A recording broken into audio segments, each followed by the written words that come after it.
Welcome to the open session meeting of the Ayer Planning Board for August 13th, 2019. I'd like to mention one thing to the people here in the room. We will be adjourning at approximately 7 o'clock to go downstairs for a joint meeting with the Board of Selectmen because we have a new appointment for our 5th Planning Board member. This meeting will then reconvene here. I don't know where we'll be on our agenda. Hopefully we'll have gotten to a good spot. I just want to let you know that up front what we plan on doing. With that said, can I get a motion please to approve the agenda? So moved. Do I have a second? Second. Moved and seconded. Any discussion on this evening's agenda? Hearing none, all in favor of the agenda as presented? Aye. Fantastic. Next on our list is to approve the minutes of June 25th and July 23rd. It's my understanding the June 25th minutes have already been hashed out by the board. We were in a situation where we didn't have a quorum at the time. So entertain a motion to approve the minutes as presented. Okay, motion to approve the minutes from the June 25th, 2019 meeting. Thank you very much. Do we have a second? Second. Do we have any discussion on the minutes? Hearing none. All in favor of approval? Aye. Opposed? Abstentions? What's it? Abstaining? Yes. Abstaining. Please note that Julie's abstaining. She wasn't. Fantastic. The next minutes are July 23rd, 2019. I'm hoping everybody got their comments to Heather.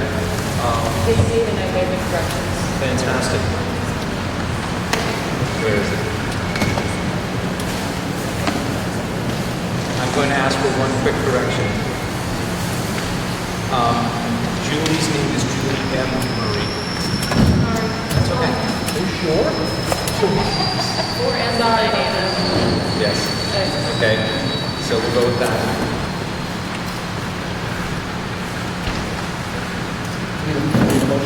Yes, please. Motion to approve the minutes for the July 23rd meeting of the planning board. Second. Moved and seconded. Any further discussion? Thank you very much.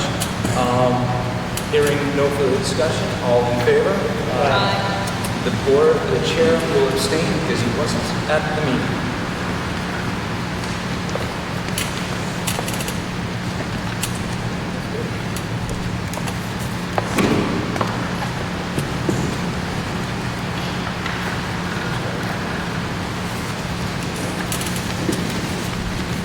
Hey, Heather. I seem to have missed the little signature page for the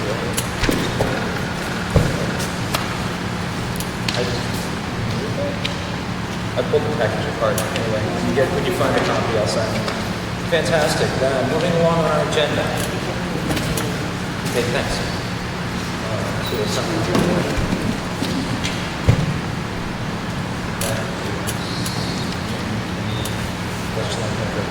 Okay, fantastic. Next on our list, review of the A&R Shaker Road 6 lots from Home Scout LLC. Good evening again. Hello. How are you tonight? Fine. Would you please state your name and stuff like that so people know who you are? I'm Neil Dorman from J.K. Ross Associates, representing the property owner of the Home Scout LLC.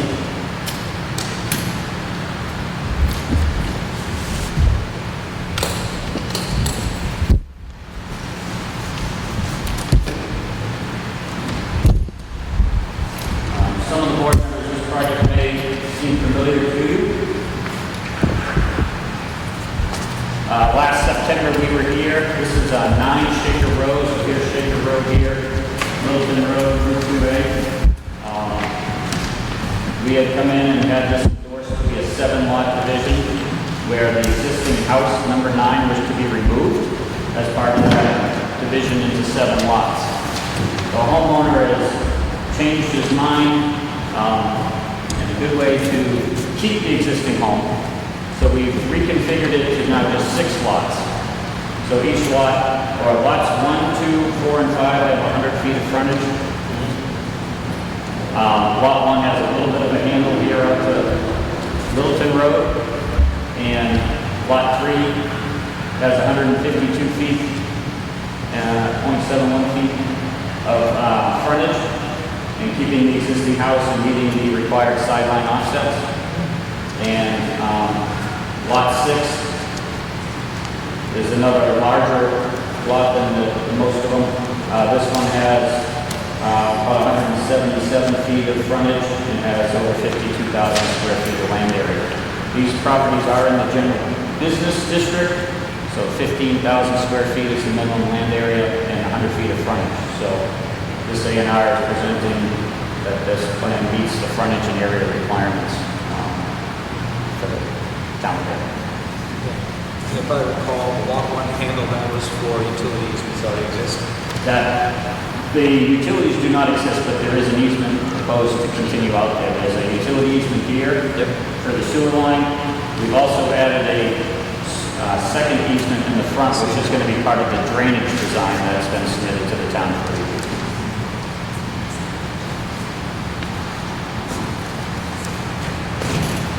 Yes. Yes, Mr. Dyer, the A&R application is complete and ready for acceptance, and after that, endorsement.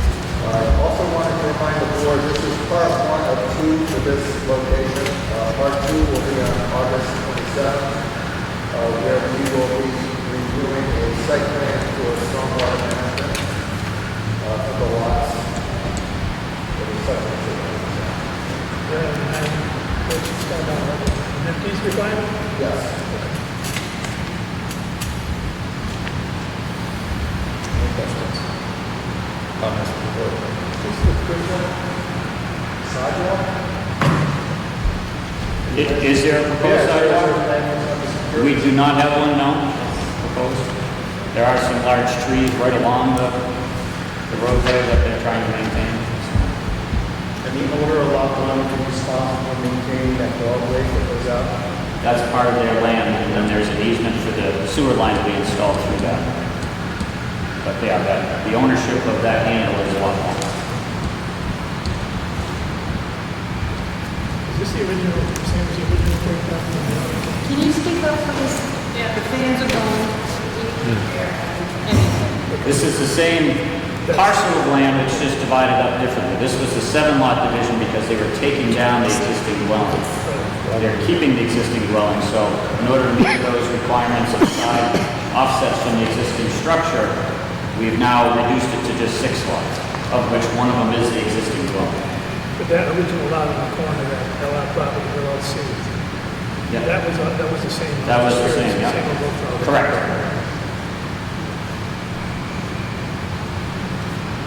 And what's your question? We just want to compare the No, original. yeah. I was just curious What was if the that, final statement? I was heard it. curious if that corner lot was the same original. Okay. Thank Thank you. It is. Yeah, no land is changing, completely the same. This explains why the house is still standing. Correct. I rode by there the other day. I'm like, the house is still standing. It is still standing, yes. It's for sale. I'm For sorry? sale. I'm sure it's for sale also, yes. Okay.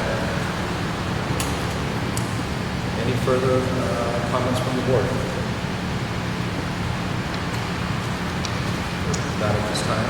And so you're submitting the utility plans for the DPW to take a look at? Yep, they've been submitted and they've been passed on, I believe, from Mark to DPW, and we hope to talk about that at the next meeting. Okay, fantastic, thank you. So I guess I would accept the motion to accept the plan.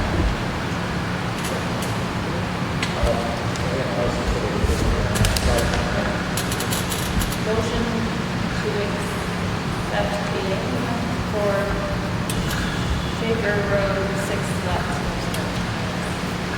Second. Been moved and seconded. Any further discussion? Hearing none, all in favor? Aye. Aye. Opposed? Thank you very much. Thank you. See you in a couple weeks.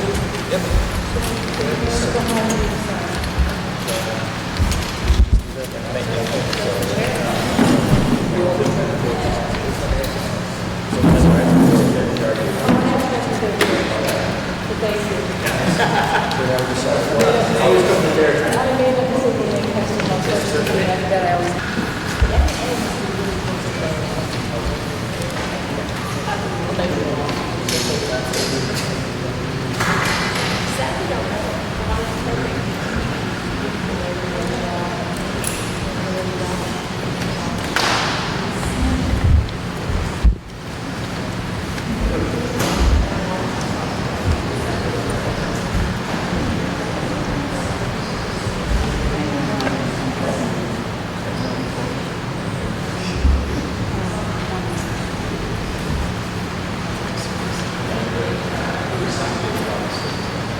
6-lot subdivision, I would find that hard to apply. Not for this. Yeah, but it was in the, Yeah, we're talking for the This zoning, piece. for the zoning.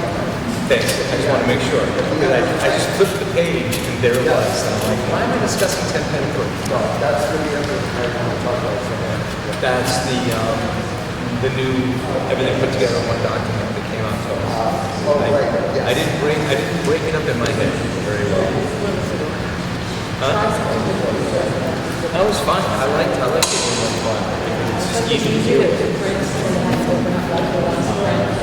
But I was reading through the documents and I turned the page and all of a sudden I went from a 6-lot subdivision to affordable housing. Doesn't make sense. Fantastic. Once they're done signing, we're going to move on to a discussion of Affordable Central Ave update.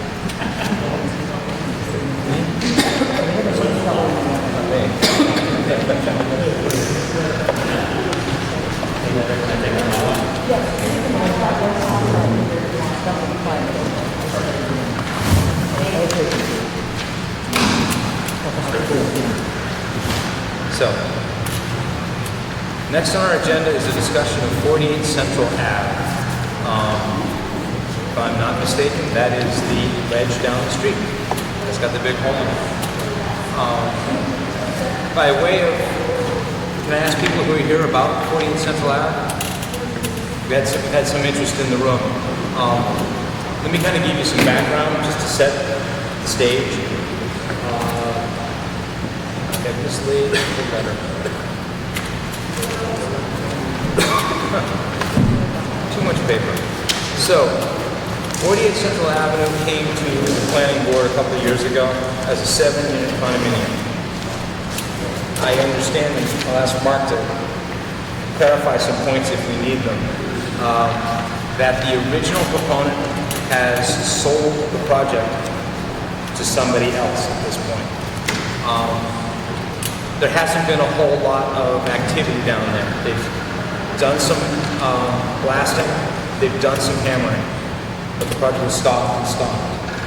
We recently, through the building inspector, approached them and asked them to put up a fence. We've also asked the proponent to join us for the meeting to discuss this. At this point, Mr. Giannetta he's not in the room. No. Mr. Giannetta was not able to attend this evening, but he asked me to read a letter. I've not actually seen this letter before this evening, so I'm going to read it to you at the same time that I read it. Mr. Chair, Yeah, do you have copies for the audience? I have one copy right now. We can make copies available. That's not a problem. More than happy to do it. And by the way, could you state your name and your... Yes, Polly Pond, Cambridge. Hi, Pauline. Thank you. So, I'm just going to read it verbatim. Giannetta Real Estate and Construction Corporation, David Giannetta, 37 Spartan Arrow, Littleton, Mass. 01460. August 13, 2019. Town of Ayer, Town Planner and Town Administrator's Office. Dear Town Planner Archambault and Mr. Town Manager Pompion, I'm writing to you today to provide a response to the most recent contact that I received from Mr. Archambault with regards to my property located at Central Avenue in Ayer. My request is that this letter be read to the audience and board members during the upcoming planning board meeting. My understanding is that there are a number of residents concerned about the status of the project and would like to gain more insight regarding what the future plans will be.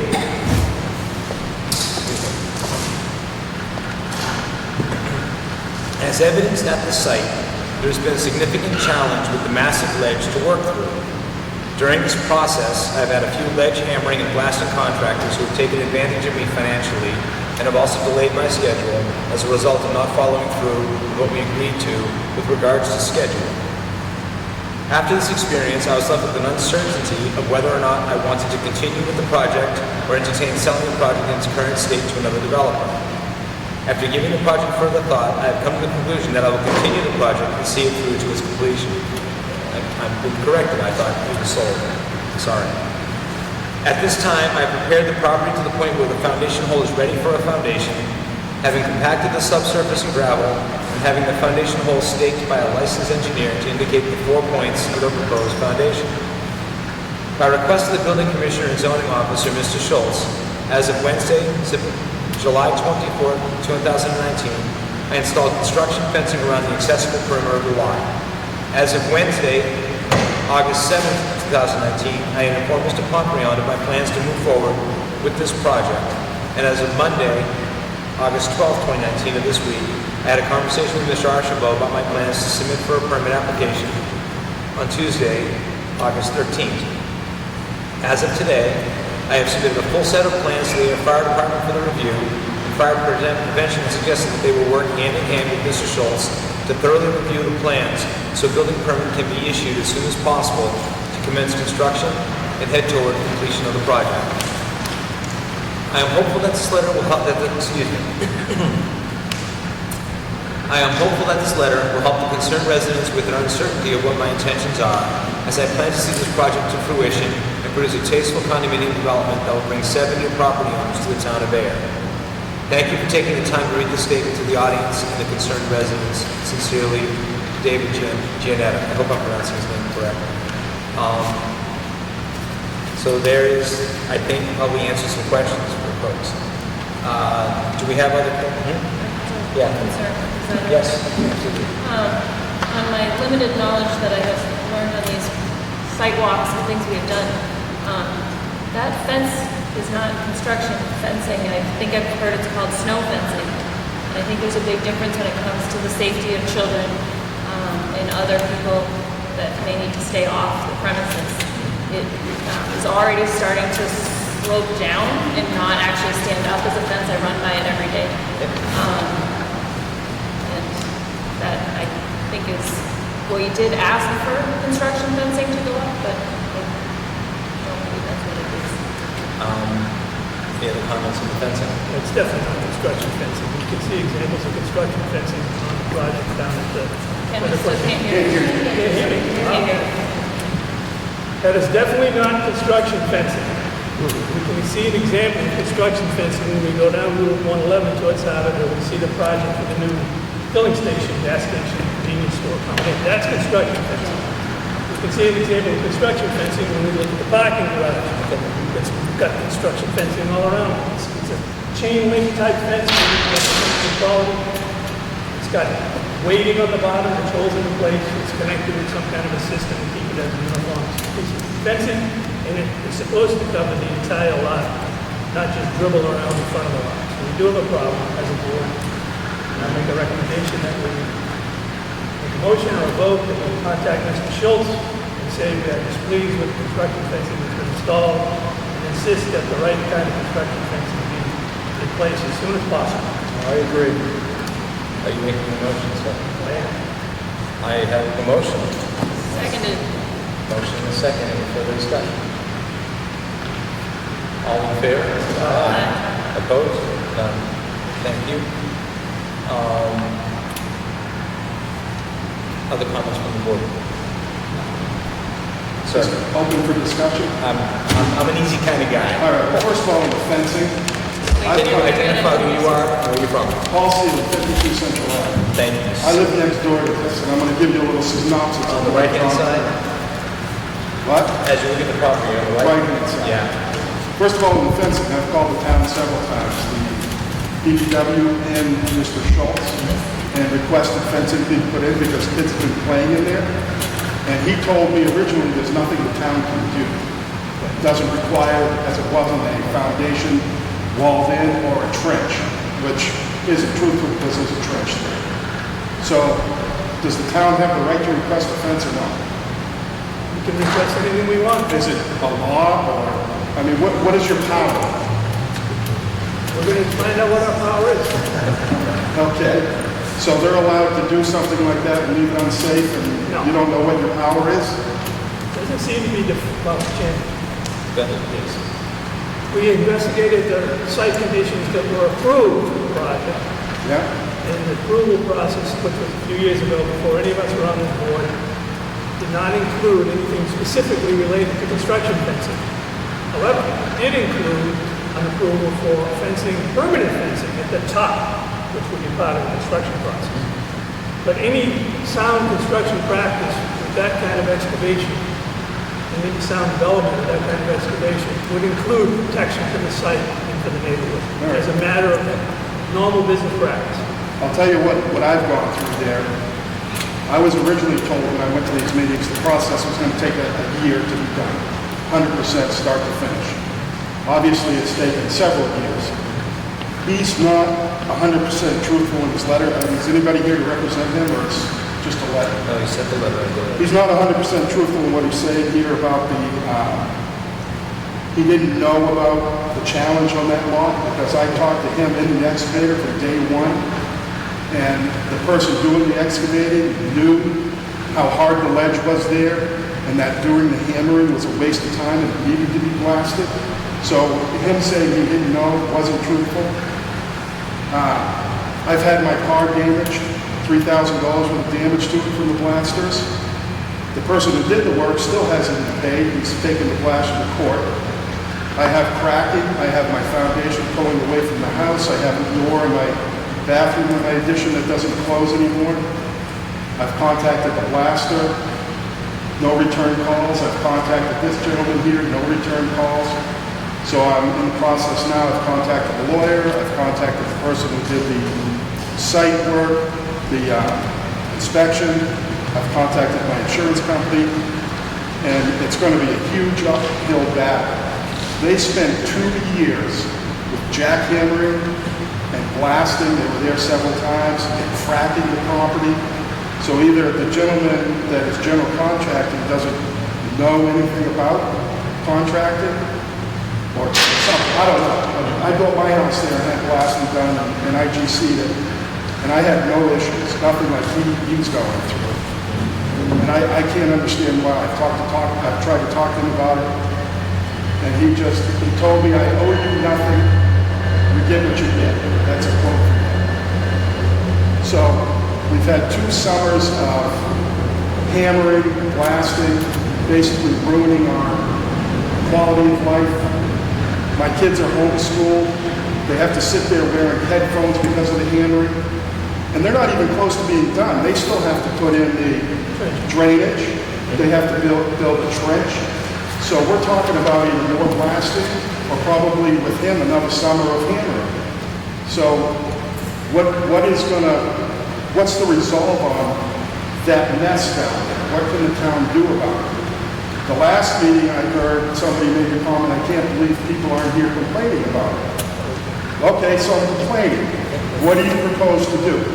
That is a danger to the town. It's an eyesore that's been there for 2 years. So we're complaining. What are you going to do? Speaking for myself and not for the board, I thought we should at least start opening the subject. That's why I brought it up a couple weeks ago. Okay. Before then, I hadn't heard anything from anybody just like you. Well, I've called the building inspector many times. I've called the DPW many times. Everybody has the same answer. Nothing we can do. Okay. I've even called the state fire marshal. I've talked to many people. Everybody gives me the same answer. I can't believe the town doesn't require a bond from the builder so that if they do this, we can't take over and fix it. You know what I mean? We gotta have some kind of power here. We agree You've with that. ruined my way of life. Sorry. It truly is.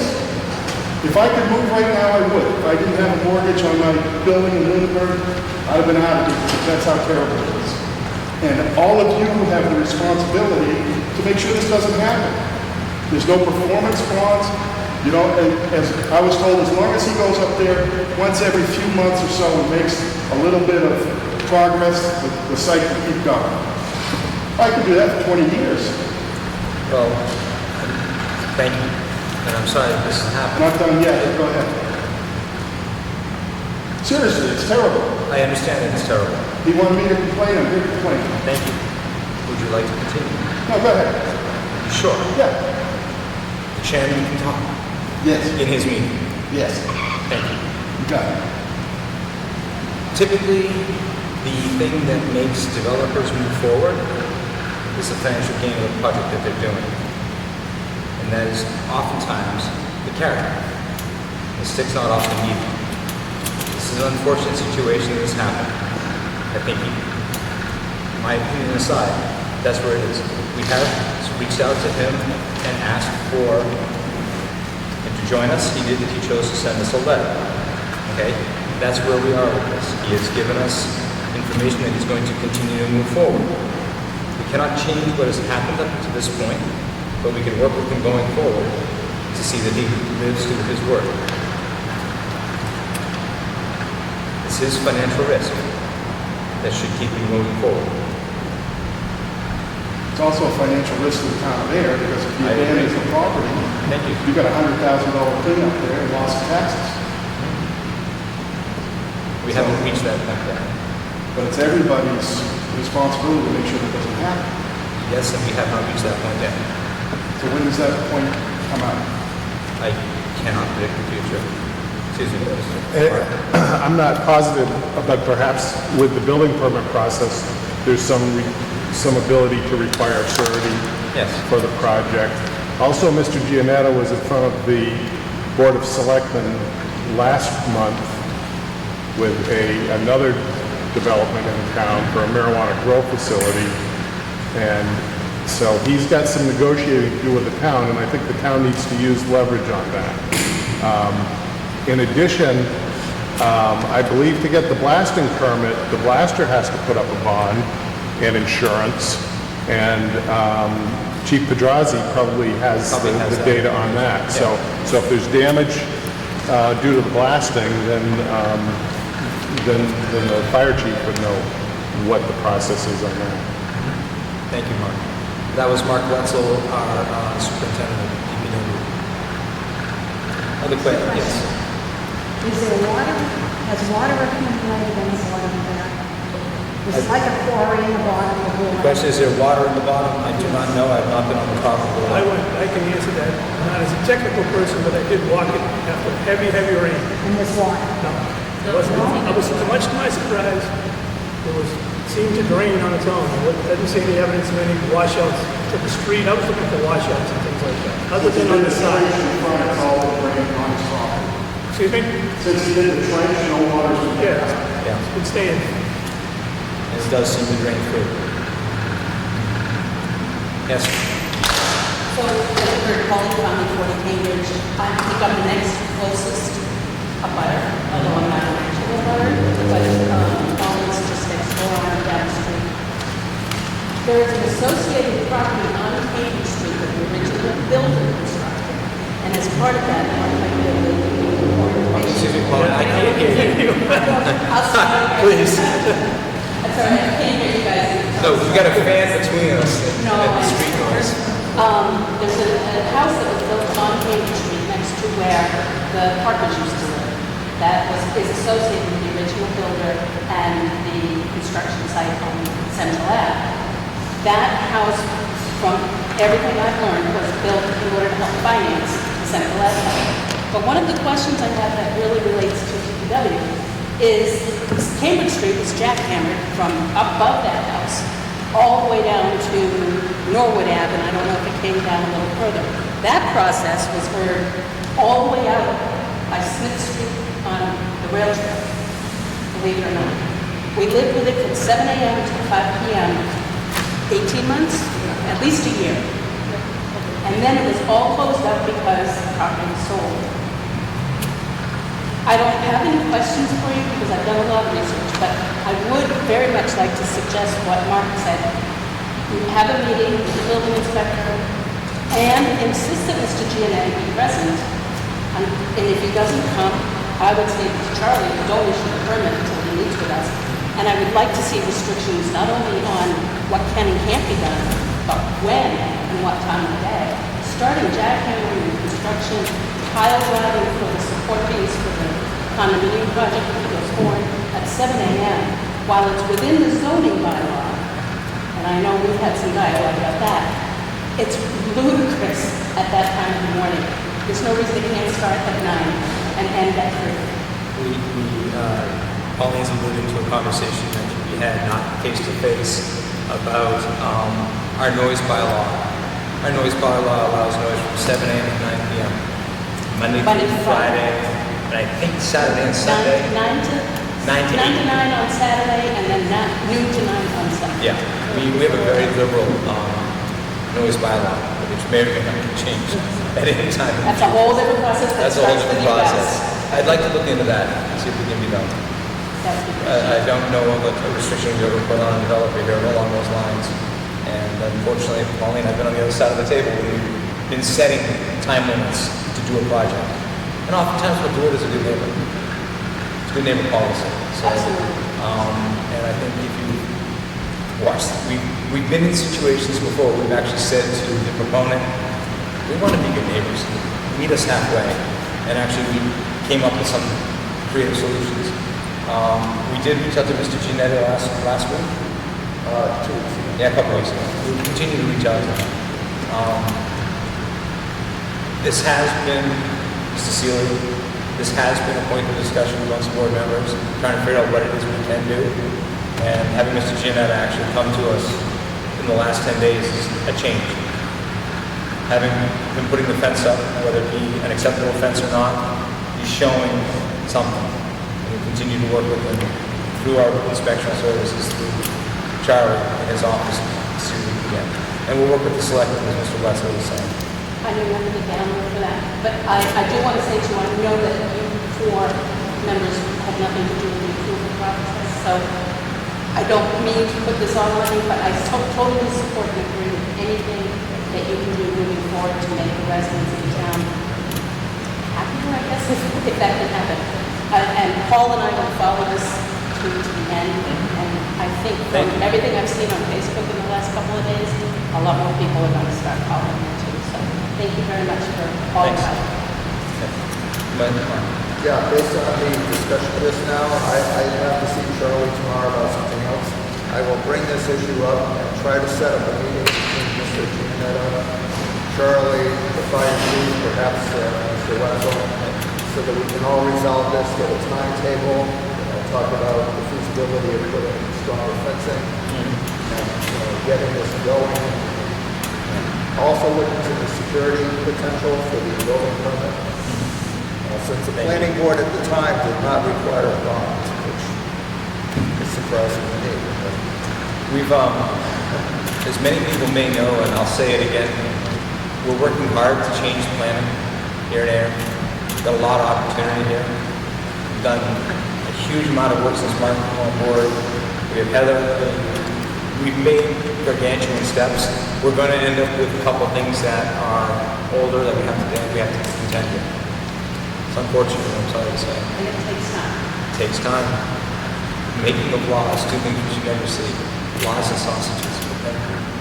Any further comments on Central Ave? No, I will talk to, set up that meeting, and if we feel that it's not satisfactory and that Mr. Gianetta is not responding in the way that we would like, I will have him come to the next meeting. Thank you. So, we're at a pause in our agenda. We're a few minutes early for the selectmen, the select people. And next on our agenda is joint open session with the selectmen. We'd have to go downstairs for that. We have a continued public hearing on the proposed definitive subdivision 54 Littleton Road, 20 lots. I'm guessing that's going to take longer than 20 minutes, about 10 minutes. And I was going to mention, Mr. Chair, if we could possibly start that discussion, unless you want to take up something. if it's okay with you, we've got announcements and some other stuff going on. I'd like to, Okay. if you don't mind. We're not going to take you guys through the subdivision regulations discussion for the draft right now, but a couple of things that are more or less following up on a few things. One that came to mind the other day, and this would be under the administrative announcements, old business and new business. This would be old business right now. And we approved the bylaws from town meeting in April? May. Sure. The full package? Yeah, the full package for the, That was in March of 2018. no, the new update. The form-based code That was just correct. in the spring. It was April, yeah. So when will the Attorney General's office be done with that? Any day. Okay. They have 90 days for the meeting. Okay, great. So hopefully it comes out of the Attorney General's office approved. Yes. Can we please have copies for the board can we just go to the extent of doing a whole brand new copy of the Ayer zoning bylaw for us? Did a great job of doing it for us a while back, but enough is going to change and be slaughtered around inside this. A brand new copy would be fantastic. Okay? So hopefully, if they approve it by the next meeting, we can get that done, because that'll be helpful for all of us. Okay? Under new business, we've done an awful lot over the last couple of years. These are a couple of things that I'm interested in doing, and I'm hoping the board can maybe think about these. We currently don't have any bylaw that deals with short-term rentals. Short-term rentals, most people know as Airbnb or VRBO. You've heard of this, vacation rentals by owner, things like that. As of July 1st of this year, the Commonwealth of Massachusetts, in its wisdom, has passed a law. You can tax a short-term rental at 6.7% for the Commonwealth, and the local community can add up to 6% on top of that. I'd like to see us get something into our bylaw that would help out with this, one way or the other. So I'd like to people start thinking about putting that on the list of things to do. That's number one. Secondly, maybe this is a personal thing, I don't know. We have a sign bylaw in town, and unfortunately we don't seem to be enforcing it. And whether or not you agree with the signs is not germane to the discussion. But as you drive around our beautiful little town of Ayer, there are opportunities to get people's opinion on things. And it's one of the reasons why we have a sign bylaw. So what I'd like to put on a future agenda is the enforcement of the sign bylaw. It's an odd thing. The zoning bylaw is the jurisdiction of the planning board. The zoning board of appeals is the place to go to if you have a problem or you want to get permission to do something here in town. And the enforcement officer, unfortunately, Charlie Schultz's name's going to come up again, is our building inspector. So one of the things I'd like to do is think about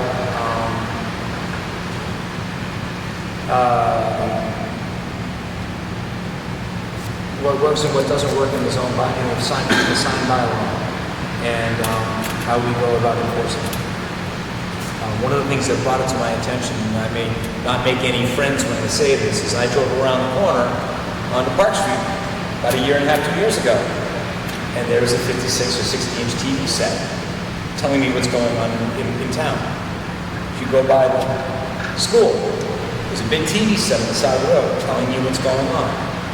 I find those really unattractive. Has nothing to do with what's in people's yards. But when we approve schools, when we approve fire stations, it comes lock, stock, and barrel, discovered. But I think it's probably an opportunity to take a look at our sign bylaw. Anybody else have any new or business they want to discuss before we adjourn to the meeting downstairs? Brief comment about the master plan. I think it was last meeting, Jeff, when you were here. I just did a brief review for the entire board, the conversation that Mark and I had previously. There are 18 items on the list identified as being under the purview, either the planner or the planning board. And as it turns out, there are really two that are really urgent. One was the Petapawa district, and the other was regarding form-based code. No, not form-based, that's done, but there was another issue. And I can't recall what they are at the moment, Mr. Chair, but the important conclusion of all that, which was in the written memo that I should have distributed, was that we're on top, we're following that. There's nothing that we're drastically behind, we're on top of it. And so my subsequent proposal was to say, listen, when we're able to get through the very necessary things that we need to do in terms of the subdivision and OSRD bylaws, then we can revisit once again and say, where are we with these steps on the master plan? So that's it, I just wanted to bring closure to that. Thank you. Yeah, and I might sometimes sound like I'm not a proponent of the master plan. I think it's a very important part. For those in the room who may not understand this, when you go to the Commonwealth of Massachusetts you look for funding for your community, they look that you checked off certain boxes. Okay? One of the boxes is affordable housing. Are we at 10%? Another one is, do we have a master plan? Another one is, are we at complete streets? There are ways to enhance our ability to get what's called cherry sheet funding, the way the Commonwealth does funding for communities. And the master plan, in many communities, was nothing more than a way to check the box. The amount of energy and effort that went into this last go-round was huge. And getting the feedback from the folks who did it 10 years ago, you do it every 10 years, and folks who did it last time and this time were still involved. And two things happen. Their feet are kind of more firmly on the ground, and some things we just will never do. Technology will take over. Our master plan doesn't account for short-term Lyft and Uber drivers, shared vehicles. That's coming. Our master plan doesn't account for electric vehicles, and that's coming. But it does do many other things, and as you said, they do get nailed down to a certain extent. So it's a good thing. And I don't want to neglect it, it does reflect the will of the town. It has improved. It does. Also, we just had a discussion just a half an hour ago about what kind of leverage does the planning board have to enforce certain things. The master plan is one. It's not as important or significant as our bylaws and regulations, but it is a significant part of our ability to contest or approve certain actions. So I think it's important that we don't neglect it, but we keep an eye on it. This is regular good practice. Our clock in the room is slow. It's okay with you all. We're going to convene now, so to speak. Nathan King, the gentleman sitting right here in the front row, is going to become a member. Hopefully. Anybody who'd like to join us to get some air conditioning, it's air conditioning down there, so you can get cool if you want, or you can wait up here.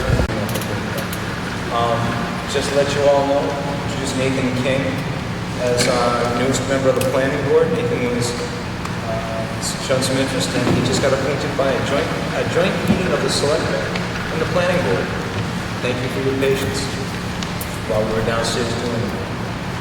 Okay, so if I'm not mistaken, we're at the continued public hearing, proposed definitive subdivision 5456 Littleton Road, 20 lots. You guys were talking about it while we were gone. Nothing to be concerned about. I was just saying, you solve all the problems, it's fine with us. She wants to make a move for us. Were you here the night we actually worked it out with the proponent over a big discussion on something? Absolutely. Yeah, it happened. Absolutely. True.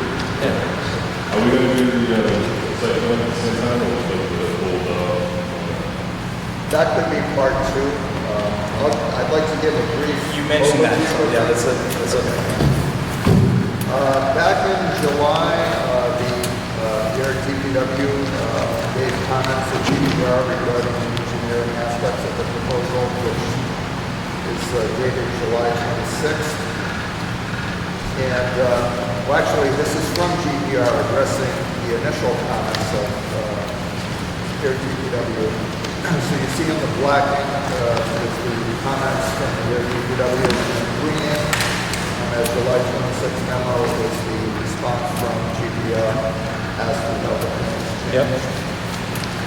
Just yesterday, we received a second memo from DPW addressing the changes, not all of the changes that they'll be commenting on, but the initial changes that they were able to get to us this evening regarding the revised second plans. But I thought that tonight would be a good time to have GPR describe what has changed in the plan from the last time so that we get a better understanding of it. Also, since the last meeting, the planning board has retained the services of BSC Group, the consulting firm, to help us with a peer review of the environmental and the groundwater issues on the site and how that will affect the development proposal.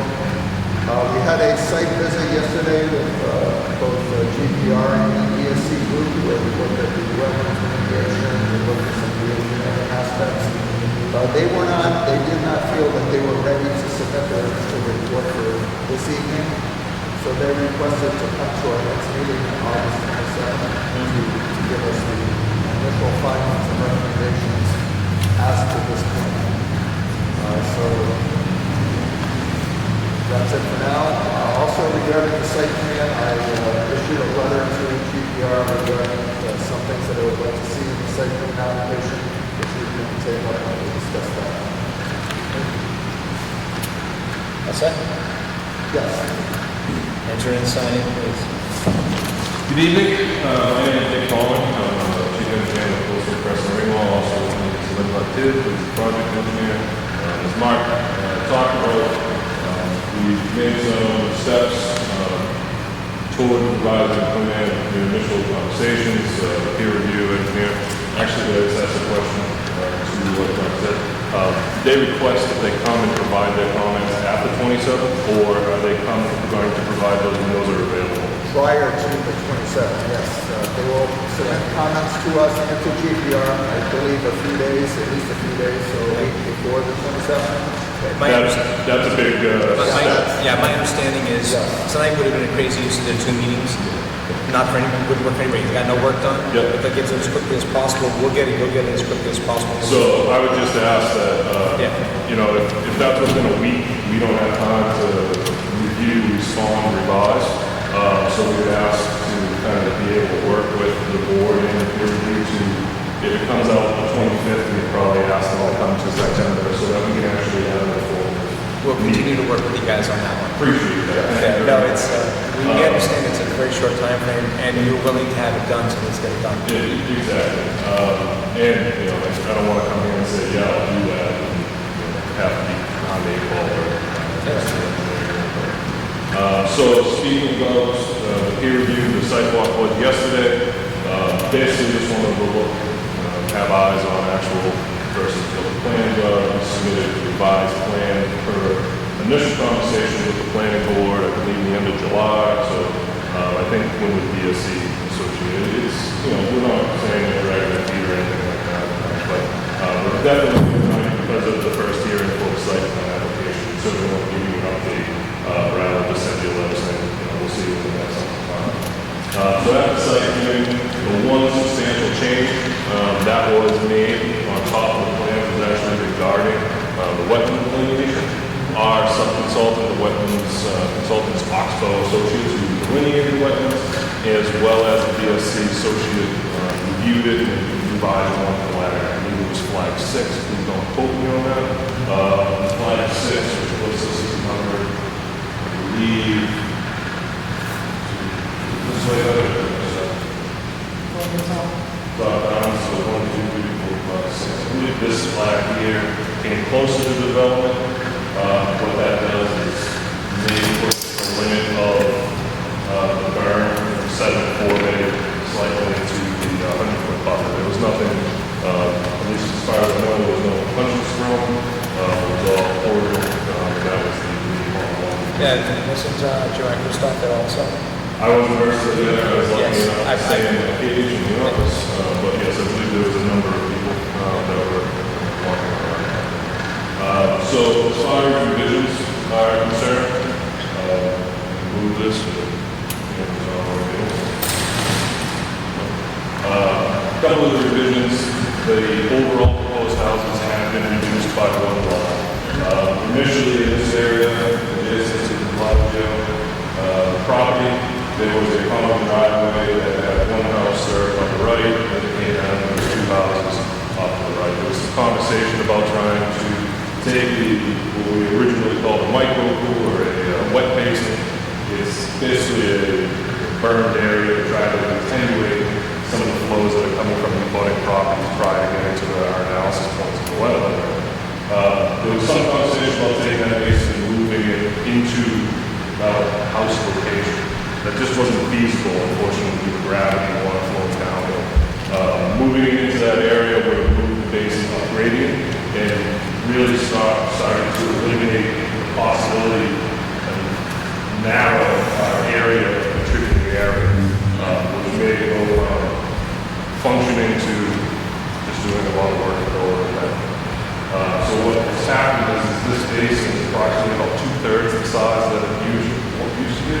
you'll notice that this area here is actually still flagged for the original basin for anybody that's been on the recent sidewalk. This limit of berm is actually about at the halfway point of that former triangular area. So what that's done is it's actually made it smaller, and we push it closer to the back of the proposed houses. In doing so, allowing more of the off-site flooding runoff to go directly to the wetlands, we had to make this proposed infiltration basin larger. When we did that, we actually made it larger by expanding in the gradient area, as well as making it fatter. What that allowed us to do is have more volume storage while still taking the proposed limit and moving it further out of the different buffer. So twofold is we're actually proposing to hold more water. We feel that helps to work. We'll see. That's the peer review and that's not arguing about. The other added benefit is we added a new drainage channel here.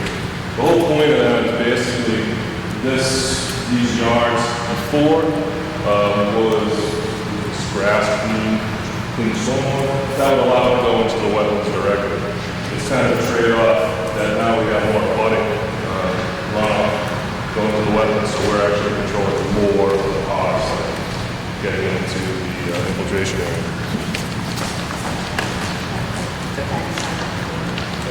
Sorry. We're getting lots done tonight. There have been other revisions to the plan that you see put to your board. There's been some revisions to proposed driveways, we fire comments, links, access, turnarounds.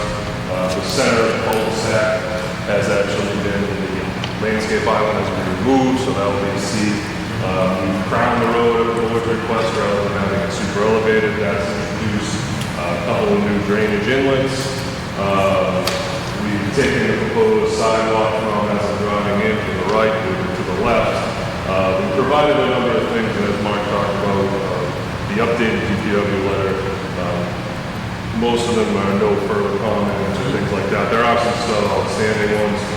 There are some standing comments. We proposed a combined mail kiosk at the cul-de-sac. The comment was to make sure it meets federal regulations. Okay. It's a nuisance. You got, do that one up front. So we should pick the color for that. Do that one up front. It's a nuisance.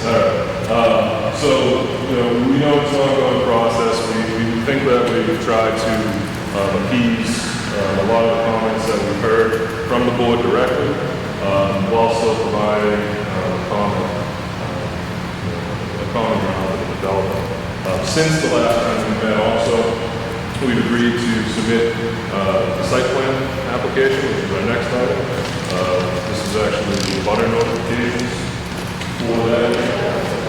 Sorry. I got excited. Just wanted to those are the butter notifications for tonight's hearing. Obviously, we want to tell you how the plan is going. There's no substantial real discussion that we're trying to have. I know Mark prepared a staff comment initially 7. You haven't provided an update. Nick, just so you know, you often get stuff before I do. Yeah, that's fine. Your office gets it before I do. I check my email at night. I only asked you because he was going to provide an update. I didn't know if he was sitting on his phone. He had a couple of comments. There was 6 in his letter. I think a couple of those are just on the plan. We can go through and point them out if we really need to. Construction sequence, things like that. One of his comments was really talking about whether or not the development will be phased, if it will be clear cut, things like that. It is going to be clear cut. An open space development like this, it's not going to be construction phase. The house is relatively close to the right of way, construction of the road, it's not conventional subdivision where we put in the road and then sell a lot and clear the lot. So all told, I believe plan C71 in our plan set, the erosion and sediment control plan, actually shows the entire development mostly grayed back. It's the plan that actually shows the limit of erosion control, construction fencing, construction barrier. It is on the plan. It is shown as snow fencing. It's not intended to be standalone, it's just, the erosion control is not needed, we still want. It's a combination of hay bale line plus it's a two part. Yes, but upgrading. State hay bale plus snow fence type arrangement. Silt fences. Correct. And outside of that area, and the upgrading side, so for example, this is the high spot of the property, it drains this way. So there's no point in us putting erosion and silt fence here, so we're actually proposing, as you called it earlier, snow fence, to have a physical barrier to know that's going to work. On that plan, the entire limit of what's proposed is just over 5 acres of disturbance. So we're looking at all told, clearing, stumping and things, 5 acres coming in. Construction process is also on the following sheet, I believe it's C72. C72. Talks about the general construction sequence, erosion control, barriers, limit of work, clearing, stumping, grading. As far as actual construction will be the installation, rough grading of the road, and the right of way as itself. Then probably roughly a couple of the basin areas. The infiltration basin will probably be tried to be protected, temporary road construction ponds, I guess would be the word. Sediment traps, that's the word I was thinking. Swale. Just as the road, During the construction of the road, you're gonna have to do something to mitigate. Correct. The movement of the soil, sure. Correct. That 7-1 also shows, proposed stockpile areas, equipment storage, things like that. So as the road gets roughed in, the building pad, is what I'm going to call it, a rough grading of the houses would be installed. Then the installation of the road, utilities, main dump bank, things like that. And then the construction of the individual houses would kind of follow as it's all going around. Again, everything being so close to each other, we always foresee this being something that's going to sit and drag out. They're going to be either pre-sold or spec houses. And mostly, that's ultimately the developer's decision, but that's kind of the development that it is. So really, I think that we always intended to kind of compile all the review comments in one. We know that I have something on the BSC group, so there's got to be something. So we're going to be responding to those. We'll also include marks, the current DPWs, try to catch everything. This is nothing false to the graphs, make sure that we revise the plan once, which is also our goal. We want to address all the comments, provide a plan that kind of makes everybody addresses all the comments. And so, is there anything you'd like me to All by add? the 27th. What's that? All by August 27th. Well, 26. You make it sure, you sure make it sound easy. Yeah, it does. Well, I just review it. So I can say we have one about anything more specific that you would like. Yeah, my initial comment, I mean, that was a great narrative for both my concerns. Everything you just verbally told us, if it could be just a letter. Oh, absolutely. That would go into the Yes. record. Absolutely, it will all be in the response. Again, that's what I mentioned about how everything. So you already have one response letter. Again, we tried to hit that before BSC was actually brought on. Now we know that they're coming with a letter, and we want to do everything. Just as that letter that you also read dealt with some of your comments, DPW, fire, rather than issue a letter to everybody. One other thing. You need to ask. We asked for potentially a typical landscape plan for like a one-unit landscape. Yeah, so that's actually been revised and provided on the last detail sheet, I believe. Is that actually the revised? I haven't seen those plans. Careful in there. I run it in full to a certain extent. I'm satisfied with the fact that DPW and the engineer communicating quite thoroughly and we're getting the follow-up. So that's actually CA4. So at least it shows. Yeah, so what we proposed is a general scheme. We provided it for here.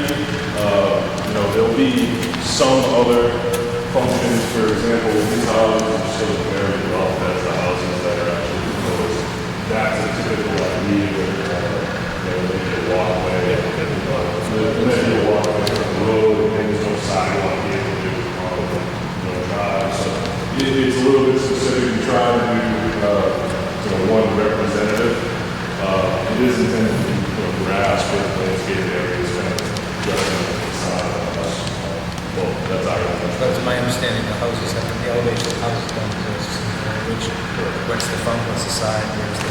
Well, yeah, you get a little sense from just the driveway location, typical driveway location, or the garage. Yeah, But who knows?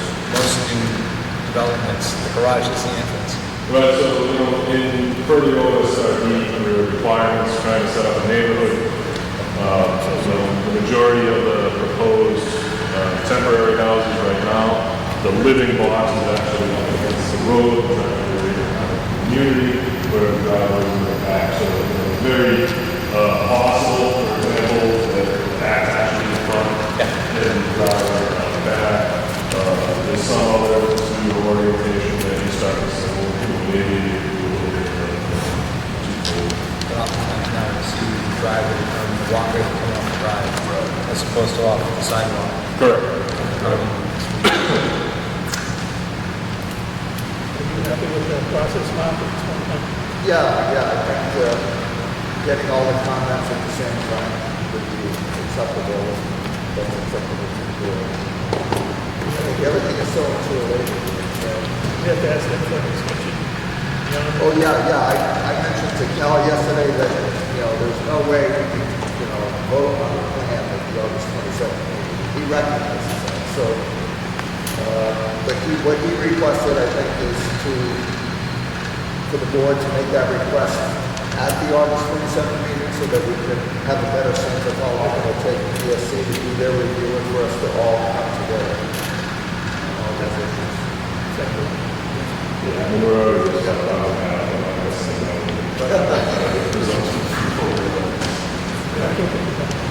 Nick's on vacation a couple of days before the 27th, that's the problem. He won't be here. No, it's... No, we'll keep that in mind. At this point, we're certainly going to request a continuance to the 27th here.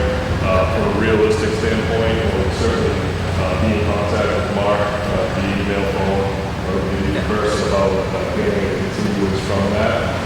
If we do that, we'll also address the continuance of the city at that time. And I don't know that this will happen, but if there's comments that require redrawing of the plans, let's do it once. Exactly my point. That's why we want all the comments once. We're saving trees by making it open space here, but we've already built a couple. Just making it safe. It makes it difficult for us, but it does also get us to use the, what I'll refer to as the discount month, day, and year. So is there anything else you'd like to expand upon? That's where we are on this one. Okay.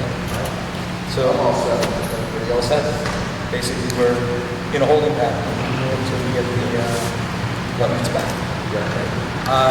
Comments, gentlemen? Public? Just a quick question. Where the one unit was removed right behind the lot for the Carrolls, Yep. what's the plan to do with that space? Right here. Yeah. That space is, right now, that is currently within the cleared area of the backyard. Well, of their perceived backyard, I guess, the property lines are imaginary. That area of the former property, or the former house, was actually swallowed by this lot. So this lot here is actually a double lot. Okay. So this is all one property. Driveway itself has been modified so that the length is meeting the fire requirement. But per the applicable setbacks to the property line, this house has the ability to Shift on shift that one. Okay. in that way. That would probably only be done if someone bought the lot prior to construction. I don't think the developer would, try to move that house.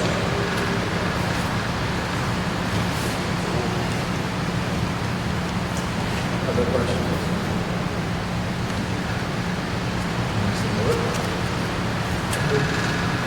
And we have the site plan review one? Yeah, that's what we just discussed. Okay. Just wanted to make sure. Okay, great.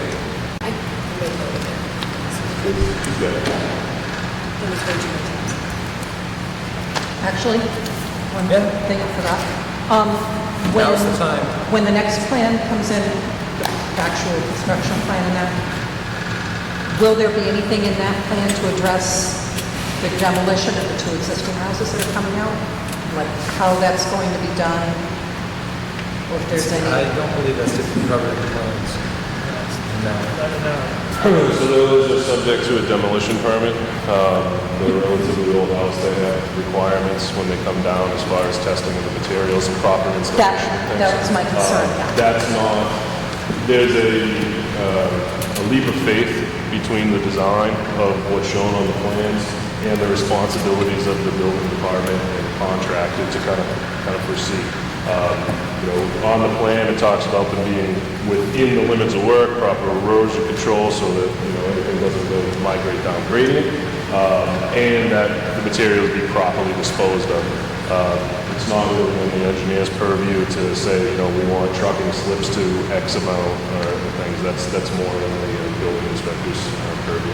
Okay, I just wasn't sure where that falls in there, and considering the age of the houses, there's probably things we don't know. We're gonna do testing for asbestos and all that, and those reports will go to the Board of Health, so you just come see me when they start coming down, I'll highlight and bring one of my departments. Perfect, thank you. From a practical standpoint, that's taken care of by other departments. Just because the age of the house and how it's disposed of is required, and the person doing the work is required to carry licenses and experience along those lines. So you really don't. It's a matter of faith. Yeah, I didn't think it was Because necessarily the fire something department has to be planning, but involved for demolition, DPW's got to disconnect, if there were utilities, got to be disconnected. All that stuff just kind of takes place with the professionals who do the work during the process. They remove the meters and stuff like that, so we don't have a fire, things like that. We hope for the best. Here's the regulations. They work pretty well. Work pretty well. Yeah. You wonder what all these people do with their time during the day, huh? They do a lot of work. This represents a lot of work. I think This represents a lot of people doing a lot of things over the last couple of weeks. well, this first came into our office beginning of 2018, just to give everyone kind of a sense. This project hasn't really dragged on. It's a bit longer than the normal process, but, this isn't, these plans to get to this point of design is not a two-night decision, hit a button. So, we just accomplished both of the agenda items. Mark? We're doing the site plan? Okay, great. Mr. Chairman? Anything further on this that we just need to know that we're going to continue this until the next, we'll be continuing the public I hearing? recommend that both the second and the subdivision be continued. Make a motion. Everything can be voted on, this will be the final meeting where we do it. Okay. So entertain a motion to continue both the public hearing and the site plan review for 5456 Littleton Road, which has, what is the name of the guy? John Carroll. The John Carroll Reserve. So moved. Do you have a second? Second. Moved and second. Any further discussion? Hearing none. All in favor? Aye. Opposed? A unanimous decision for you, Nick. I can't talk to that one. Mr. Chairman, what is the meeting schedule in September? It's second, at this point, second and fourth Tuesdays, outstanding meetings. I don't know the dates. 10th, September 10th? and then what else do we do? 10th and 24th. All right, town meeting? I'll, Town meeting? is- Tell me in October. is October 28th. It's October 28th. town meeting. Do you want to come to town meeting? Nope, don't leave town. I was just wondering if we do have to write that continuance, I always like to ask for a continuance in the next meeting. Appreciate it. Those specific. I appreciate it, thank you very much, we'll see you hopefully soon. Thank you. Next on our list. Yeah. is a discussion of the draft subdivision regulations. And tonight we're talking about section 10. Am I correct? Yeah, let me take this over. I remember what we want to Thank you very much for your patience.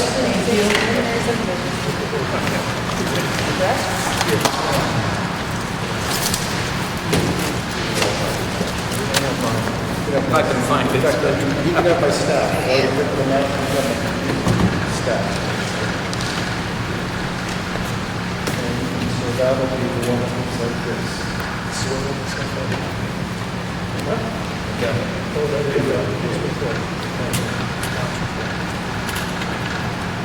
I missed one meeting and I don't know where I am.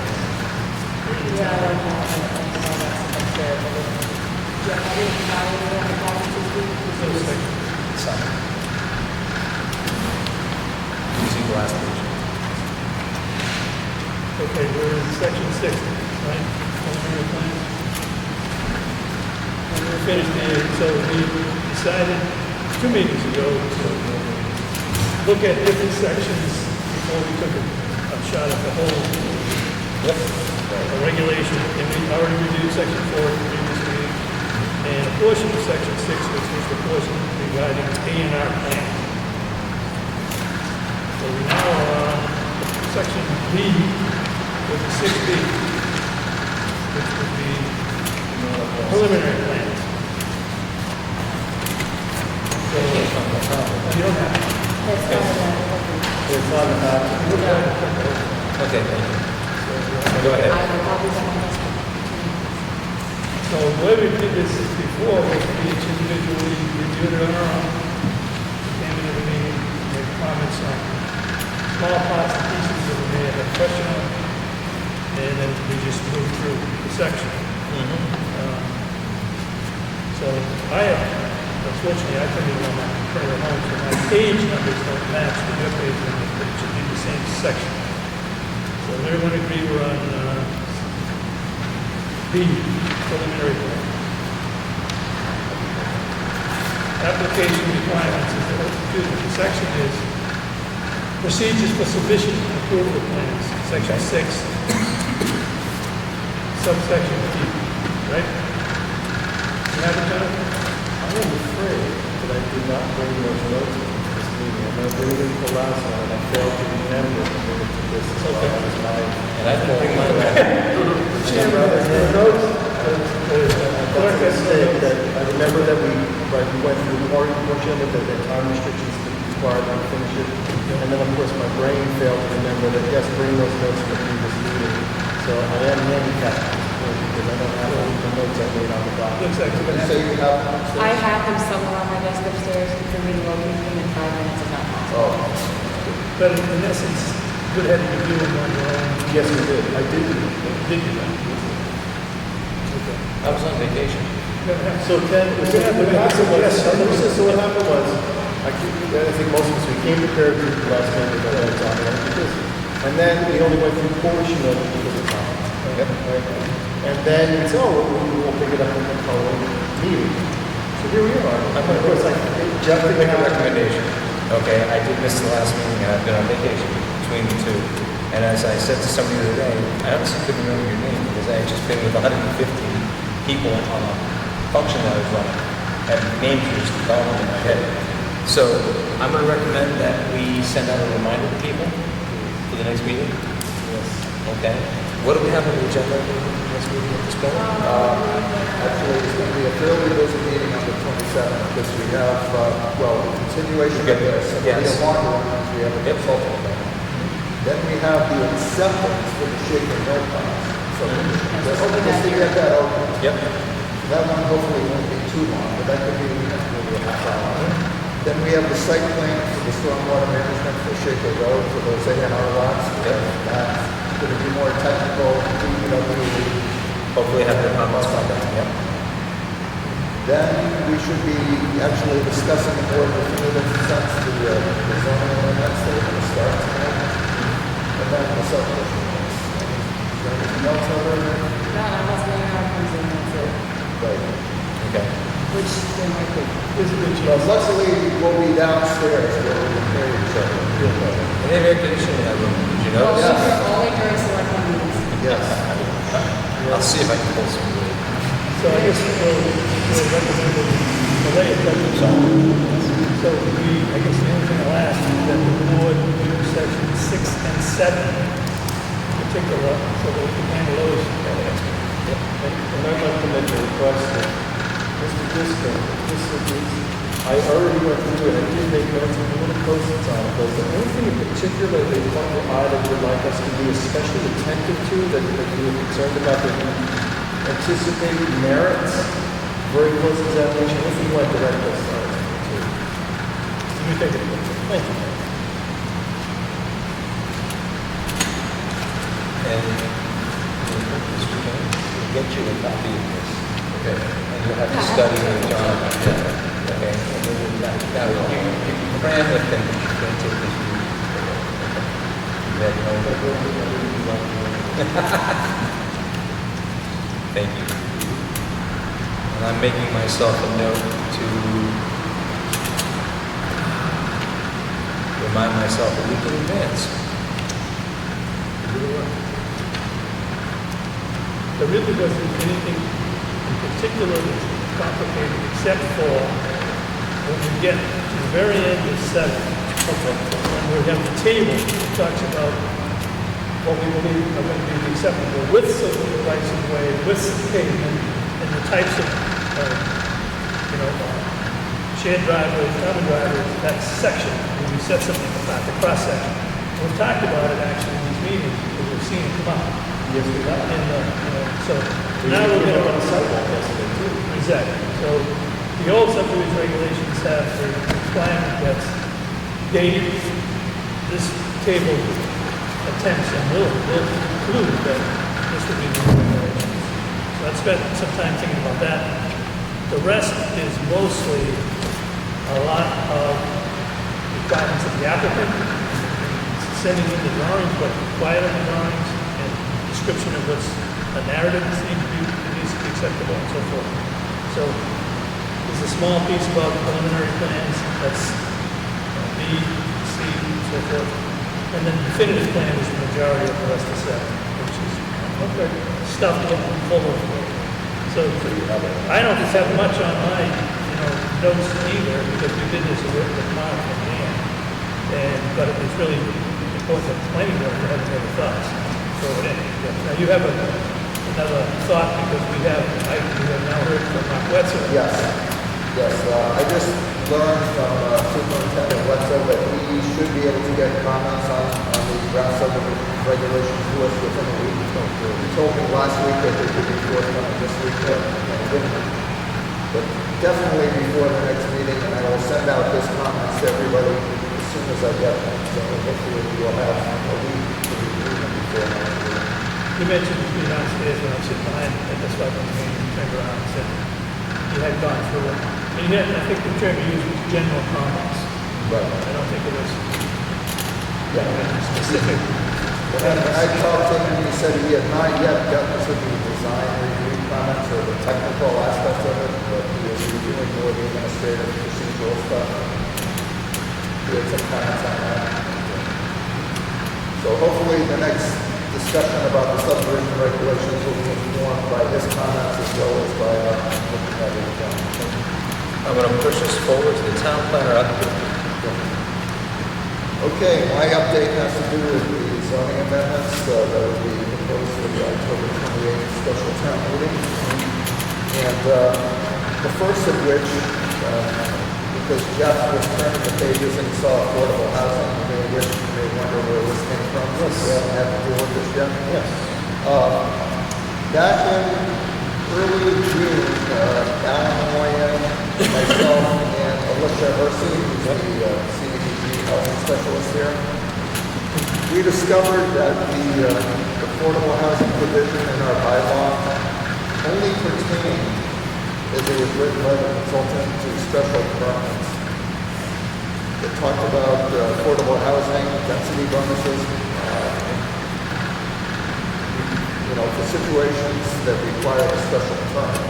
And when we looked at the zoning bylaw table of uses, we discovered that much of that housing is allowed by right in several districts. So we said, well, why should density bonuses in the affordable housing provision only apply if you need a special permit? And it also applies if you're doing something by right and you just need to get a building permit. So based on that, we spent some time going over this, myself, Alicia, and I believe Ken was involved with this. And we came up with a new affordable housing section where we made very minor changes, essentially by striking the words requiring a special permit and replacing that in the applicability section with the language is whether required by special permit or allowed by right. Then you'll see in C below, we felt that it was much clearer if we took the density bonus provisions and we moved them up front, so that we had to answer them at the top of that section. And we also cross out all other references to special permit. And we feel this is a good measure to get this section going. Alicia is in communication with somebody at the Mass Housing Partnership regarding the multipliers that we use, and every 5. We felt that it was not, we're not ready to quite tackle that yet. It took a lot of finance issues. But we felt that in order to protect us and get some, if somebody doesn't propose affordable housing, say it's part of the form-based code districts, that we're ready, even if it does not require a special permit. That's what that is. Mr. Chair, may I ask? Please go ahead. So one of the things I was confused about when I found this in the deck and went through this to mark it up just to make my notes. What's the relationship between the changes here and the changes to the review we're doing of the subdivision regulations and the OSRD? What's the relationship of those 3 items? Well, affordable housing, you could have affordable housing in an OSRD potentially, especially if we change it to go back to the yield plan. Okay. So that we get less units up front, and then people, if they want more units, they can provide affordable housing, sort of thing. So there's that relationship. Does that help us? Do these revisions help us get up where we want to be with where we want to be? Yeah, I would say yes, because by taking out the special permit requirement, this will cover everything that's allowed by right, which OSRD is, and it's a subdivision, so this would also be a thing. Though they're not necessarily conjoined. I understand. You could have an OSRD without affordable housing, you could have affordable housing without OSRD. But if they're going to combine, This needs to be clarified first. well, it makes it easier. Right. Exactly. Good. Right. But that's you answered my question. Thank you. Good. So we thought that for very few minor changes that we would get eventually a good resort. I actually had a question in paragraph C under section 1.1.2. I got thinking about the local initiative that was brought to the town a few months ago. I can remember the total number of units up there. What was the total number of units in local initiative of Washington Street? Do you recall? That was in the 50s. It was in the 50s. It's in the 50s. So taking the map here, 2 more market rate units where the affordable units are gone. 1 in 5 is affordable. 15 is start doing the math, and all of a sudden, a 50-unit grows expansion in the number of units. But That's where you run up into the physical constraints of things. okay. In fact, I would like to have, I wish it was really good at the financial aspect of affordable housing, and I'm not a housing specialist, so Okay. I think when we discuss this in depth, we probably want to have her and Because we are now starting to see much denser uses of land in garden style and other types of acceptable building. I just wanted it just that becomes a multiplier. I want to see it, but I want to make sure that it's not something that will become a problem. Okay. Yes. I struggled with this a little bit, but they would not spend some time on this. myself with public system now in the morning. And the most, I thought the language is very important. It starts out with planning board may. No forceful requirement, number one. But in essence, what happens with this is that when you build, every time you build 5, you really get 2 bones. You really get 7. That's right. Unusual math. Well, If you so request, so the onus is still to cooperate with the developer and to provide an incentive for them to build some affordable housing units. And everyone's supposed to benefit. It's supposed to be a mutual advantage here. So the town gets some affordable units, they get a couple of bonus units. That's kind of the thought process. And I know that when we attended that seminar with Devins, they talked about the town struggling with this form. That many towns struggle with that formula. What's the bonus number? So I depended on Elisa Wilson's experience that this bonus criteria would work here in the town. So, We don't have. I know, and the concern I have is this. Mathematically, we're pushing the goalpost farther out. Yeah. 10% of our housing stock should be affordable. The lower medium income affordable. If we have a situation where we're giving them basically a 40% bonus or greater, we're moving goalposts farther out. That's what they think of. Because the pie gets bigger. The number of units in the entire number of units in the housing base grows at a rate faster than how fast we're adding affordable units. Exactly. Okay. So it's a bit, it's a conundrum to me. And so it's almost like I want to see the chart. Because I started doing the math in my head. 60 units, 50 units, 1 in 5 is 10. That gives them 20 more units. It's a 70-unit building. Okay, we've added 10 affordables, we've added 7. We've just moved the numerator, if you want. So it's a challenge for us to get to that 10%. And it's that vanishing line going over the horizon. And I want to make sure that that's not going to go to, and I'm not in any way speaking against, for or against it. I just want to make sure if we take a look at it. I mean, has anybody sat down and thought about what are the number of units that will ever be in there? That's right. So, And then think about it's just a mathematical question. You're suddenly talking about, when you start doing the math backwards, and you go, wait a minute, you get 10%, what's over here, and then you go, oh my gosh, you need an enormous number of new units to get to that 10%. Well, we have affordable housing through this, so we won't go deeper into this now, but that's one of the questions I have. I'm starting to see, I'm now bidding jobs that are 400 units. Well, if you'd like, I could invite Alicia to the next meeting to talk about this. Or even send her a quick email and ask her, if you want to contact, more than happy to lay it out in your email. Okay. But it's vanishing return. I want to make sure that we're going to get to our goal as to be similar to the master plan. We need to get somewhere. Let's not make it more difficult. My initial feeling is because this is so complex. Yeah, just get, We thought that the first iteration of the change to this should be just take out the special permit. It should apply to all of them. well, let's, And secondly, Alicia agrees that we should probably look at the formula more depth, but there's probably not enough time to allow that in the October town meeting, because it will take a lot of thought. But we will be thinking about that over the next few months, over the winter, and changing it in the spring. and it puts the planning board in an interesting position of, we say yes to proponent A, no to proponent B. Proponent B has an argument. So, To get to the foundation. yeah, so, Yeah, my feeling is to move conservatively on zoning amendments, like the next one I'm going to talk about, which is scrapping the formula for OSRDs and going to the yield plan, which most towns did originally. That will serve us much better.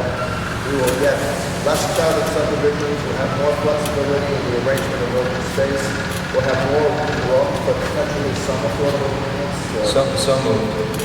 So, I passed that out too, and that's my segue for this. Yep. I haven't really,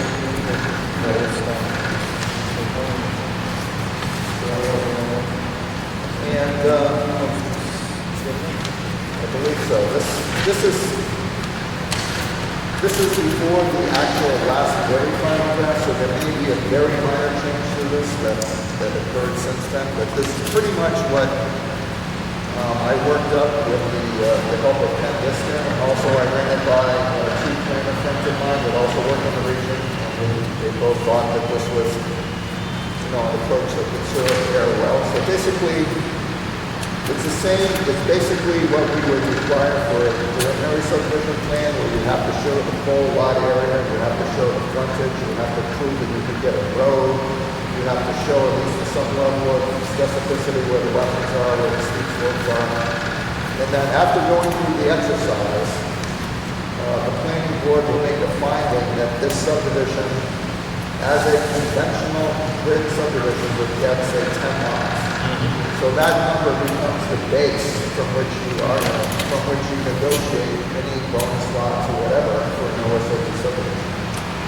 So for instance, with the Littleton Road subdivision, I believe both Ken and I did a sort of, trace paper exercise, and we came up with about 14 lots approximately would be possible in a conventional subdivision with 100 feet of frontage and 12,000 square foot lots. What we're seeing with the OSRD formula is 20-something, so it's much greater. And that's caused us a lot of problems. So this is a way to come up with a more realistic number of lots, save the same amount of open space. We don't change anything else in the OSRD process. But, I think this will help us tremendously. I can give a copy to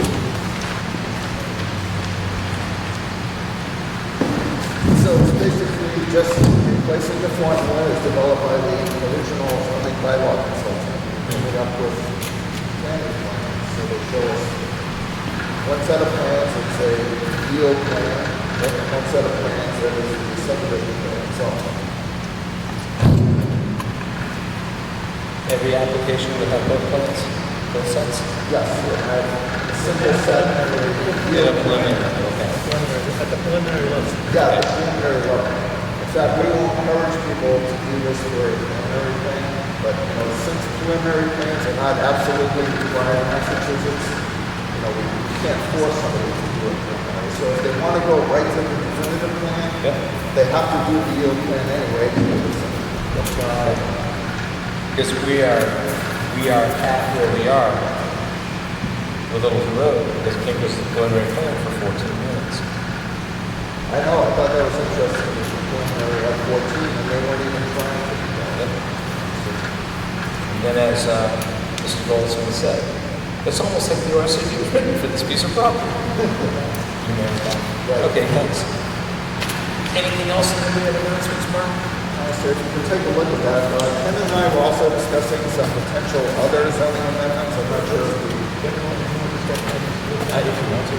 So, we're gonna have to, this is gonna have to be something that we need to have as part of the hearing, right? For yes. amendment changes. Yes, we Will would be advertised as part of the hearing. Exactly. And that's why we're discussing this now, because the public hearing should have to be at the September meeting. Right. So you're gonna give me that language next week? I'm gonna post those next week. Yes, so the planning board needs to finalize at the next meeting what will be written up for the public hearing in September. And then, one of the things that I thought we talked about, but I didn't see it here, was that when the planning board, the language has to change to add that the planning board findings will be in writing and given to the applicant Yes. and signed off by the applicant. I want to standardize the procedure of the plan and its acceptance at that stage, so that everyone agrees with the findings, signed off on the findings, give a copy to the applicant agreed to the findings. So at that point in time, it was solid. Then those findings would fall into the reviewing count for oversight. I thought that was under 13 more. Actually, Ken, I believe that most of your comments just now are in the very final draft. For some reason, they didn't have the very final. If you could send that off, that'd be good. Actually, it was sent out in the packet. The There was, yes. The very latest version is sent out. If I forgot that last part about having the applicant sign off, remind me about that. Yeah, thank you, no, I won't do that. I just reminded you. Right. Okay.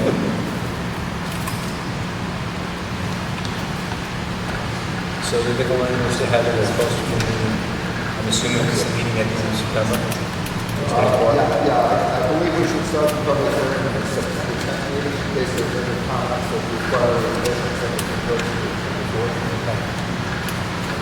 Let's get that posted, please. Mr. Chair, may I make an observation? I don't know. Payback's fair.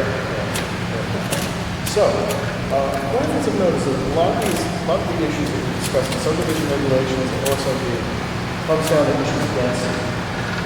And my suspicion is that Train stops. Train starts. And my suspicion is that, a few years ago, density was largely an issue addressed by zoning laws. So this is the zoning area X, is the requirement for lot size Y, there's your density. But now, especially with the OSRD, there's a lot more gray area about what acceptable density is. And so what I want to say is that my viewpoint on that is ugly. I haven't formed a view on it. And it's important to me to hear from my planning board colleagues about what you're thinking about this density, because it's going to profoundly affect the way we think about affordable housing, units, the way we think about executing OSRD.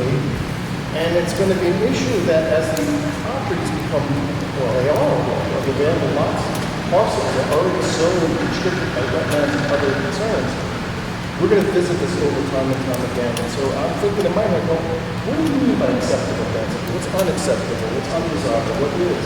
I just want to see cognizant of that because there's no way of us getting around it. If I'm misthinking this at any point, please someone speak up. But that's what's on my mind. That's what I'm thinking about. And I want to talk about in the meeting because what the meeting was, this is what I'm thinking about as we're doing this. I just want to hear, what do you guys think?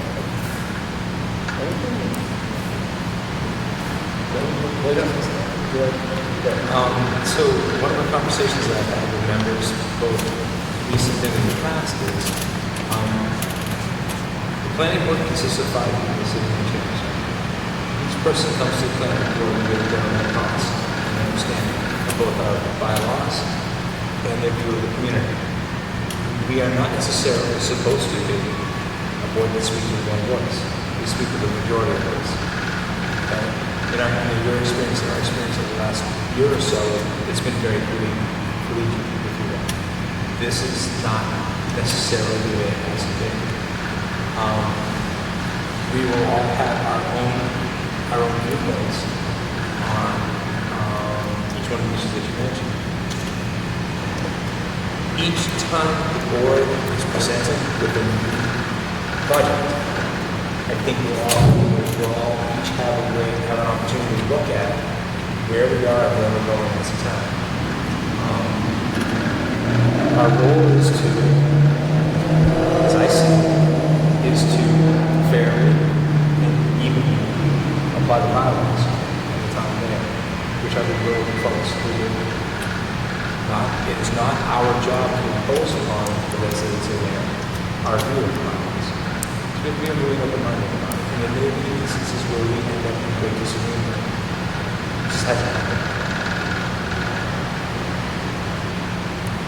A data point. I was actually speaking with a friend this morning about a town in New Hampshire that has 2-acre lots.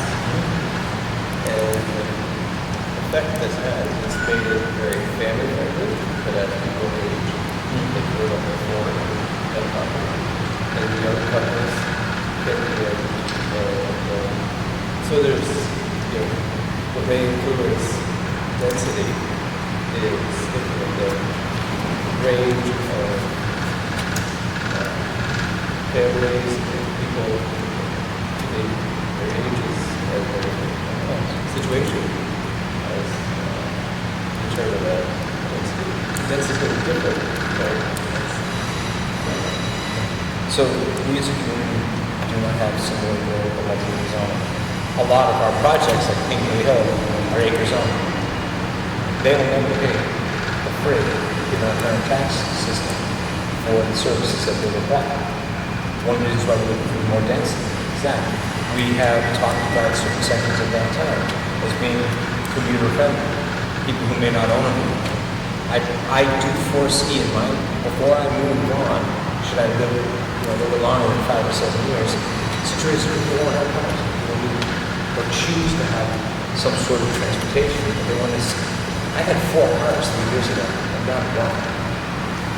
You find a way to make it work. So things change. A form-based code is going to give us density. You're going to start having residents above, so it adds density. So each one of these instances is going to be a little bit different. Hopefully, we have not yet seen here. You don't see a lot of greater than 10, greater than 20, greater than 30 unit, fairly dense projects. The local initiative project we saw earlier this year, that was a chapter 48, which would require some number of affordable units. So that's going to change also. And I go back to my original comments. We have a zoning bylaw. That's our job to help interpret and work with the proponents of the town. We disagree. In fact, as Nick pointed out, we're May. And we're May, that's my whole point. Yeah. There are other, yes, I acknowledge that it's secret bylaws and I take it seriously, but I do notice that there are points where there's language that suggests discretion. And when that happens, we need to be able to have forthright conversations about what we're thinking and why. And it's discretionary reason. That's one of the people who is one of the process. Okay? Any other comments? Well, I just want to mention that I thought we started to take a lot of steps on this maybe 2 years ago. The first big step we took was the fact that we as a board typically agreed that we should try to maintain more open space in the town. Yes. To protect the resources that we have. So that's the first kind of step in the direction of making some kind of agreement on the board. But then it's kind of how do we interpret each set of drawings as they come in. Make sure that they comply with the regulations, that they give us all the conditions, or they apply conditions to those jobs. Show quality. I think one of the reasons I'm on this board is I want quality to be built in town of Fairfield, so that it stands up and it lasts and it makes a statement. And I would like the people who have lived their entire lives in there, no matter where they are on the strata, remain in there. I'm guessing it's Fox New Hampshire. Brooklyn. There you go. What's next for all this? But the towns of New Hampshire chose 2 acre zoning for a lot of different reasons. Some don't have wastewater facilities. Some didn't want to build schools. Some wanted to have horses. There's lots of different reasons for it. And when I take my folks out on bike tours, we go through those towns. Those are beautiful. People love them. But there's also for sale signs all over these larger communities that have larger tracts of land. And not a lot of people want to live in it. I am amazed to look at houses being built today that don't have windows all over them. They live inside. They get in their car, they open the garage door, and they leave. It's just fascinating to me. I can't wait to get outside on a weekend day. And good luck to anybody coming from this time. I digress. Anything else on the agenda? That's it. There were a few very minor zoning amendments that Ken and I were discussing. I'll write those up for the next time in a memo format. If you could. Yeah, for the next board packet, so everything's together. And, There's one more piece of business I'd like to take care of. This is actually something I'm going to ask Heather and Mark to work with Nathan. You get a town email address. It's going to be in king@ayer.ma.us.gov or something. I forget exactly what it is. And so that is to get access to it. City Council will be touching to it sometime. I'm pretty sure about it. You can set it up on your computer and stuff. That's where we get our information from. You may get an email. It starts out with not for discussion. Do not discuss anything outside of meetings in what could be perceived as a forum. Okay? It's announcements from each of us. Sometimes Mark, sometimes me, sometimes if I'm asked to sign a letter on behalf of another board here in town, let you know that I did it. It needs to be done for another meeting. We signed a letter on behalf of Alan Million recently. He's trying to get some funding For the mass work. for the Mass Works project. So stuff like that. It's more of it's an informational system that we have. If you happen to be downtown getting a cup of coffee and Jonathan and I are there together, we're at home. We're very careful about not discussing stuff. Okay? That's all. And then just staff is a little bit she's the IT director for there. All that email automatically off. Sure. So, Yeah. The old rule of you don't put it on postcard, don't put it in an email and buy stuff. With that, anything else? Mark, you had something for us?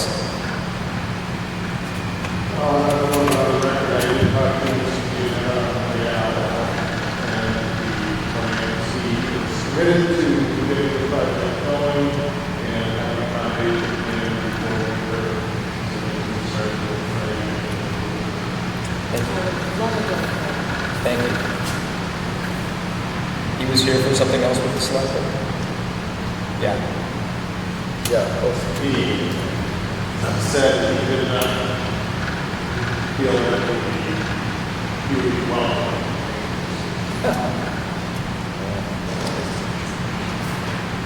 We'll make sure to let him know he's welcome. Or as you put it, good one out of videos.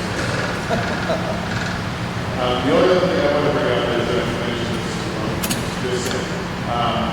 I had a target in my review of subdivision regs, but I'm going to try to get through it about 3/4 of the way through. My general comment is that it needs to be more cookbook. Yes. As an engineer who has done some site plans, so with the board, the site plans submittal checklist is very helpful because if you try to read the subdivision regs, you're never really sure what starts to do when and how.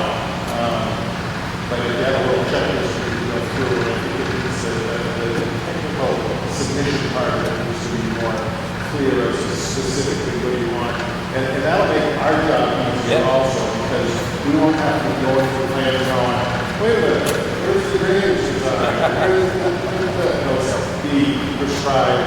This sheet has this information on it, this sheet. So, fortunately, or unfortunately, the DPR does a lot of the plans we get, so we know what they're submitting. Yeah. But this will help us with all the engineering plans, and so that we see what we feel.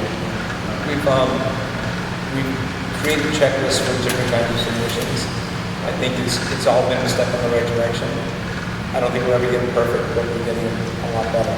Yeah, I mean, it's changed. References to the checklist. Yeah. Regulations. So I think the regulations need to more. Mark, I think we put those in the planning board rules and regulations that they're checklist, because I create those. So we'll make sure when these subdivision regs get done, we'll update the planning board regulations, and I'll make sure that the applications and those checklists. I like checklists. And they work really well. It's so different than with Jeremy 5 years ago. We can do that pretty easy. Thank you for talking to Mr. Gianni. Appreciate it. I don't think he would have been, I would have hoped that it would not have been come to the meeting for him. I can understand why he didn't want to come. But I would hope that we would have it work out. We've had other tough meetings this year. I think they worked out fairly well. That being said, He said, I'm not sure why I don't think something to fix this project, that's a lot. Because it's been a big hole in the ground for about 2.5, 3 years. exactly. You mean the rumor that it's going to be a pool? It's going to be in the town? That's not a real rumor. That's a whole water. It'd be a pool. As a matter of fact, the tomatoes were thrown, and just weren't thrown at him. That's The other thing I want to mention is that we submitted for a grant to do a resiliency plan Yeah. for the remember that. $35,000 grant. So we will be, once summer's over, putting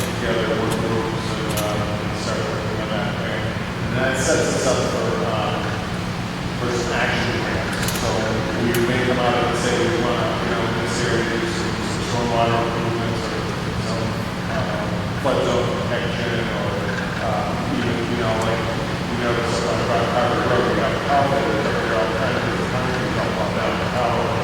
So those are the types of things we can sort of grant the tree management up in that area. So once we finish this phase of the work, then we can start to find action. Yeah, it's strange as it might sound when I found out that you were submitting for resiliency grants. I got excited about it, but you know my past life, did an awful lot of that over the years, so the more we can do, the better off we should be. Hardening the community against public disasters. Anything else? I want to thank you all. You all be careful what you wish for.